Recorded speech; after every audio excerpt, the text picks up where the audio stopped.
পাটিসাপটা তো নারকেলের পুর দিয়ে হয়, অনেকে তো মিষ্টি খেতে পছন্দ করে না, তার জন্য সবজির পুর দিয়ে পাটিসাপটা বানাবো। আর এইভাবে বানালে খেতেও ভালো লাগবে।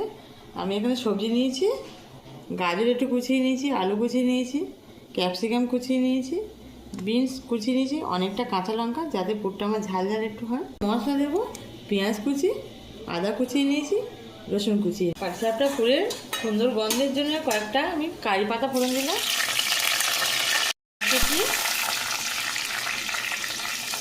তাহলে পেঁয়াজটা হালকা ভেজে নিয়ে রসুন কুচি আর আদা কুচি দিয়ে দিলাম। কোচানো সবজিগুলো সব একসাথে দিয়ে দিলাম।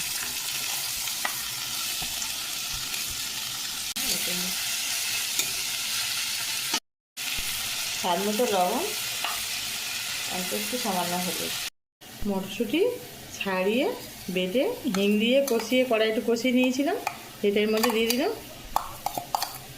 পুরটা একটু মাখামাখা হবে।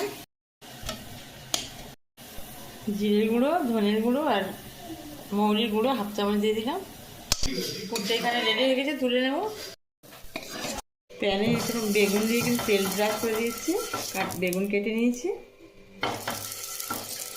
একটা বাটারটা দিয়ে দিলাম।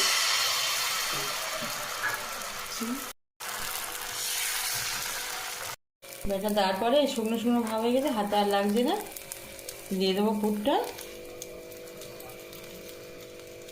পুরটা হাতের মধ্যে এরকম করে নেবো, একটু সেভ করে নিই। আর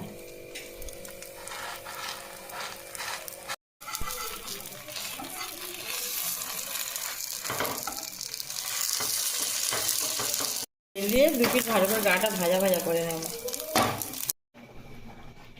সবজির পুর ভরা পাটিসাপটা রেডি। একটা কেটে দেখাচ্ছি, দেখো কত সুন্দর সবজিগুলো ভিতরে কি সুন্দর জমে গিয়েছে ছিঁকতে। এইভাবে যারা মিষ্টি খেতে পছন্দ করে না তারা বানিয়ে একবার খেয়ে দেখো, দারুণ লাগবে।